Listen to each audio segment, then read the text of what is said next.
उपस्थित जेएसपीएम शिक्षण संस्थेचे सर्व प्रमुख पदाधिकारी, एमएनएस बँकेचे मॅनेजिंग डायरेक्टर नितीन सराफ, उपस्थित सर्व वेगवेगळ्या भागातून आलेले सर्व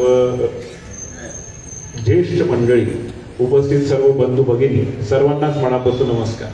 आत्ताच आपण मनोगतात जे ऐकलं की गेल्या 19 वर्षापासून आदरणीय कवेकर साहेबांच्या वाढदिवसाच्या निमित्तानं असे शिबिर घेतले जातात आणि मला सांगत असताना आनंद होतोय की गेल्या 19 वर्षामध्ये जसं मनोगतात सुद्धा तुम्ही ऐकलं की 11,538 पेक्षा जास्त रुग्णांची तपासणी झाली आणि 3,251 रुग्णांची त्या ठिकाणी मोफत शस्त्रक्रिया या शिबिराच्या माध्यमातून झाली.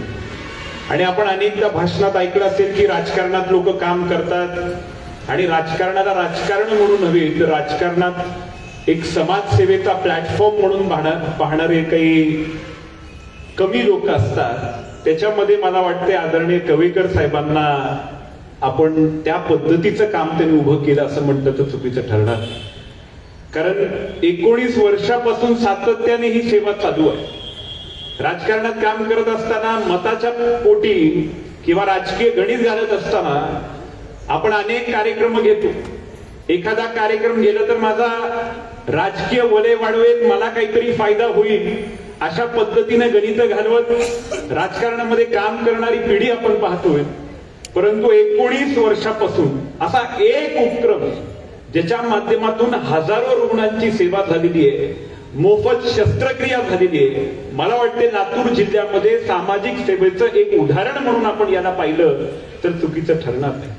आत्ताच डॉक्टर लवटे साहेबांनी सांगितलं की एखादी शस्त्रक्रिया अशा पद्धतीची करायची असेल तर 25,000 पासून ते 50,000पेक्षा जास्त खर्च त्या ठिकाणी येतो. परंतु तिथं घेऊन जाण्याची व्यवस्था असेल, तिथं राहण्याची व्यवस्था असेल, तिथं शस्त्रक्रिया मोफत झाली पाहिजे असा उपक्रम गेल्या 19 वर्षापासून होतोय. याचा मला त्यांचा मुलगा म्हणूनच नव्हे तर एक लातूर शहरातला एक सामाजिक कार्यकर्ता म्हणून आनंद वाटतो. आणि म्हणून मी आदरणीय बसवराज पाटील साहेबांचं या ठिकाणी उद्घाटक म्हणून आल्या कारणानं त्यांचं मी मनापासून स्वागत करतो की साहेब आपले आणि आदरणीय कवेकर साहेबांचा स्नेह गेल्या 40 वर्षापासून राहिलेला आहे. एक वेगळं नातं त्यांनी जपलेलं आहे.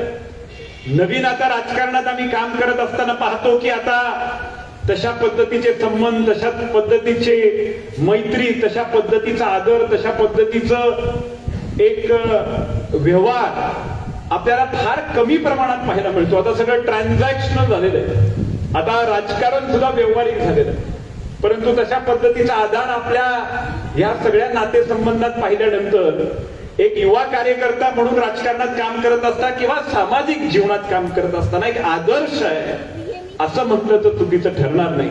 आणि म्हणून मी जेएसपीएम शिक्षण संस्थेच्या वतीनं, एमएनएस बँकेच्या वतीनं नवनिर्वाचित आमदार आदरणीय बसवराज पाटील मुरुमकर साहेबांचं मनापासून स्वागत करतो की आपण असणं ह्या 40 वर्षाच्या नात्याची शिदोरी आहे.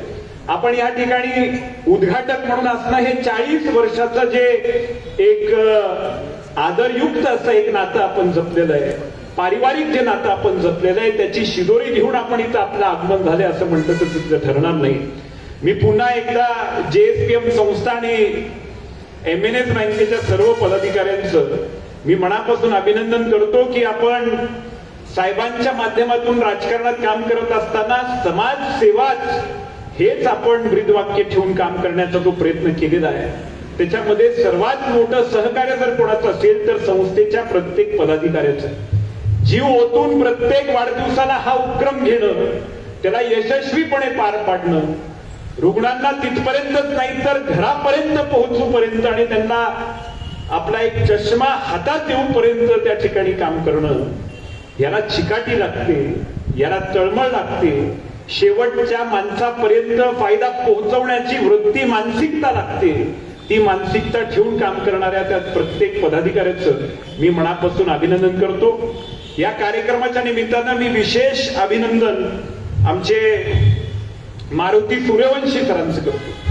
कारण त्यांनी संस्थेतल्या एखाद्या व्यक्तीला कदाचित वाटलं नसेल परंतु 19 वर्ष झालं या कार्यक्रमासाठी विशेष असा पुढाकार घेतला.